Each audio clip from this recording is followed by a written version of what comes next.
O ministro do Supremo Tribunal Federal, Ricardo Lewandowski, autorizou o compartilhamento de mensagens roubadas do ex-procurador Deltan Dallagnol no caso da coletiva de imprensa com o auxílio de um PowerPoint. Além de receber R$75 mil em título de danos morais, a defesa de Lula pediu que o material ilegal obtido a partir da ação de hackers fosse enviado à corte. Nas conversas atribuídas a Deltan, ele estaria discutindo a criação de um fundo com dinheiro de suas palestras para arcar com eventuais ações de indenização na justiça. O petista já manifestou o desejo de tirar mais dinheiro do ex-procurador, considerando pouco os R$75 mil determinados pela justiça. Vamos começar a nossa análise por Brasília com o José Maria Trindade. Boa noite, Zé. Pois é, muito estranha essa história, né? Muito boa noite, viu, Carlos? Boa noite, compadre Augusto. Boa noite, Fiuza. Muito boa noite, Ana. Boa noite a todos. Olha, essa história, essa inversão geral da vida jurídica do Brasil chega a assustar.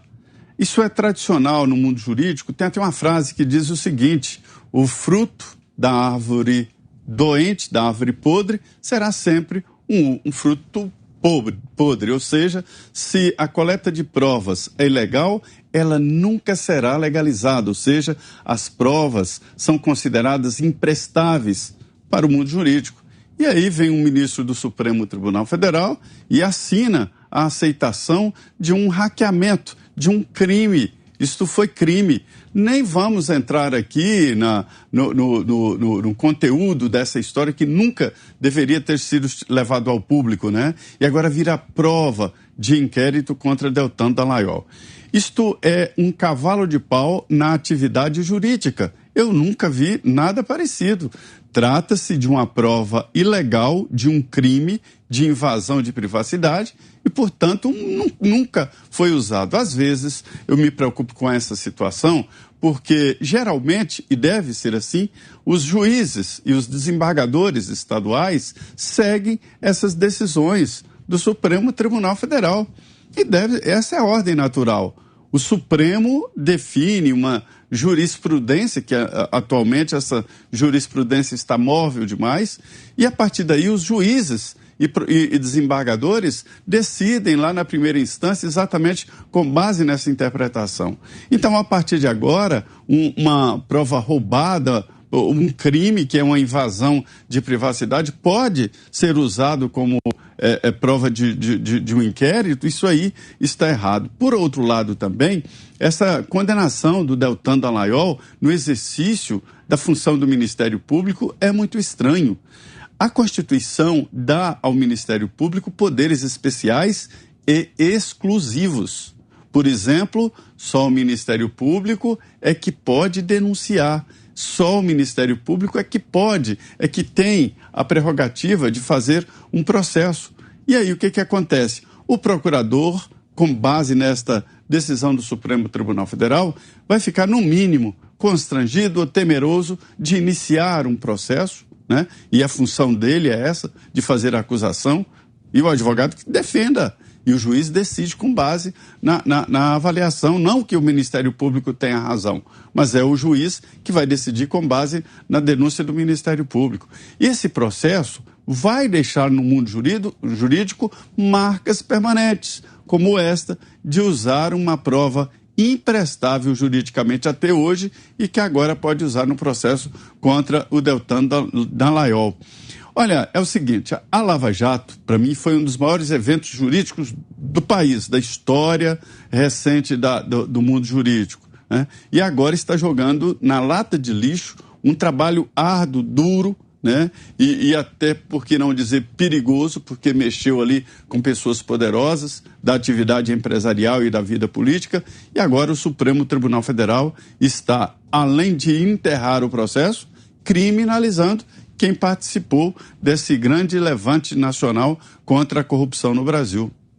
Deixa eu ouvir a análise da Ana agora. Boa noite, Ana. Boa noite, Aros. Boa noite, Zé. Boa noite, Fiuza. Boa noite, querido mestre Augusto Nunes. Boa noite à nossa audiência maravilhosa. Olha, Aros, é tudo completamente invertido, né? Como o Zé disse. O que é importante a gente também ressaltar nesse caso é que as mensagens elas não foram periciadas na sua totalidade. Já é sabido também isso, alguns personagens, alguns procuradores dentro da tarefa, da operação tarefa aí da Lava Jato, eles afirmaram que há mensagens editadas e, no entanto, aí fica a questão, quais as mensagens que serão usadas? Mensagens editadas, mensagens que não foram periciadas, mensagens que têm datas alteradas. Até hoje isso não ficou muito claro, não foi esclarecido a totalidade dessas mensagens, o que de fato é verdadeiro, o que de fato é verídico, o que de fato houve nessa troca aí de mensagens e se houve essa quantidade, né, de troca, se essas mensagens elas foram realmente editadas, como alguns policiais eles defendem que elas foram editadas. E fica a pergunta também, Aros, se os telefones dos ministros fossem hackeados, o que será que nós saberíamos desses telefones? E será que as mensagens dos telefones de ministros conversando com advogados de políticos que estão com processos e inquéritos exatamente no STF, será que essas mensagens elas seriam bem republicanas? Não estou querendo comparar o que aconteceu na Vaza Jato aí com a possibilidade, mas a pergunta fica, será que essas mensagens elas seriam autorizadas pelos ministros a serem usadas? A pergunta, obviamente, é retórica. E dentro desse contexto todo, Aros, continuo criticando o silêncio que houve durante todo esse processo de invasão do STF numa esfera importante da sociedade brasileira, que era o banho de justiça que a Lava Jato vinha dando aí, mostrando para o Brasil, e o silêncio de Deltan Dallagnol, o silêncio de Sérgio Moro, até como ministro da Justiça. Então, parece que esse silêncio desses personagens que um dia mostraram coragem e que peitaram essas forças até jurídicas também, que o brasileiro entendeu que estavam em conluio com advogados desses políticos corruptos, etc., o Brasil ficou do lado exatamente da força-tarefa que limpou o Brasil, que estava ajudando a limpar o Brasil. E aí veio o silêncio e, de uma certa forma, parece que os juízes, aí, os ministros do Supremo Tribunal Federal e outras figuras obscuras dentro desse contexto, eles entenderam que não haveria tanta resistência aí e agora o preço parece que está chegando bem alto, não apenas para os envolvidos, como o Deltan Dallagnol, mas para o brasileiro, que vai ver a operação aí desmantelada. Guilherme Fiuza, boa noite para você. Quero te ouvir também já sobre este assunto. Boa noite, Carlos Aros, Zé Maria Trindade, Ana Paula Henke, o mestre Augusto Nunes, e boa noite a todos. Estranho, né? O Lula pediu e o Lewandowski concedeu. Que estranho, ele deve ter pedido com jeitinho, né? Possivelmente o Lula pediu com jeitinho. Por isso o Lewandowski aceitou o pedido do Lula para incluir mensagens roubadas nessa tentativa que ele está perpetrando de se tornar, de fato, a alma mais honesta do planeta Terra, com base aí nesse tipo de ação. Essa história da Vaza Jato e desses hackers é mais um daqueles lapsos, né? É mais um daqueles buracos negros, não só da justiça brasileira, ou da investigação, da história da investigação, como da história contada. Esqueceram, eu não esqueço, mas esqueceram de tentar averiguar quem contratou esses hackers. Eles foram flagrados com uma montanha de dinheiro, com um material que servia como uma luva ao petismo, ao lulismo.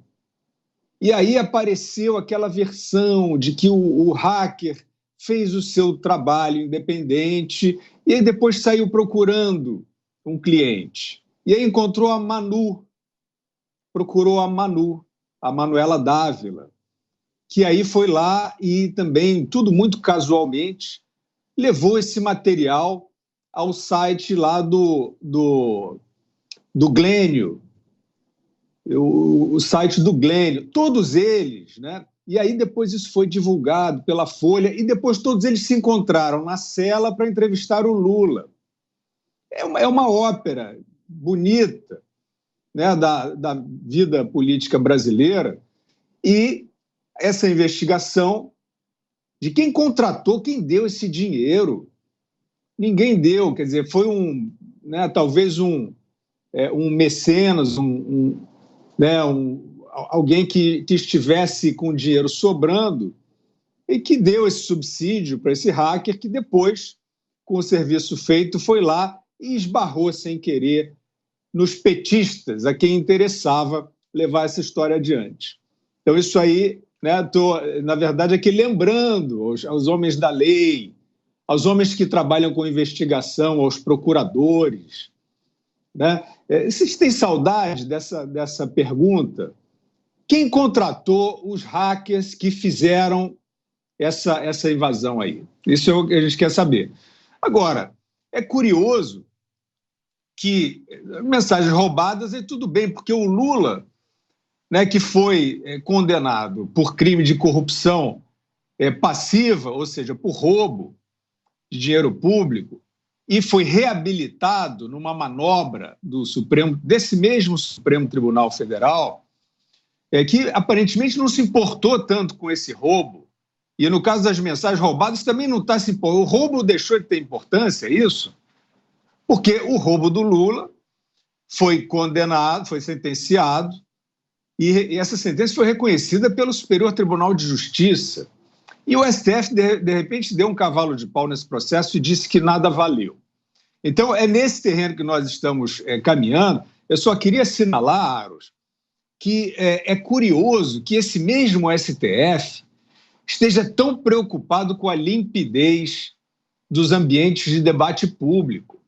Eles caçam perfis que eles alegam espalharem fake news, estão preocupados com o que corre no Telegram. Eles querem até talvez banir o Telegram, porque dizem que coisas horríveis acontecem no Telegram, mas esse tipo de contrabando aparentemente não incomoda suas excelências. Mestre, boa noite. Boa noite, meu amigo Carlos Aros, minha querida parceira Ana Paula, compadre Zé, meu irmão Guilherme. Boa noite a doutora Anísia, já aqui presente. Boa noite a você que nos acompanha.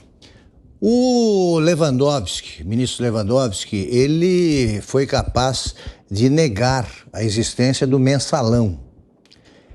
Cada decisão que ele toma é um sinal de agradecimento ou uma prova de agradecimento ao Lula, que presidente da República o indicou para o Supremo. Ele foi indicado pela mãe, o Lula formalizou a indicação, mas ele foi indicado pela mãe e apadrinhado pela Marisa Letícia, que era vizinha da mãe do Lewandowski.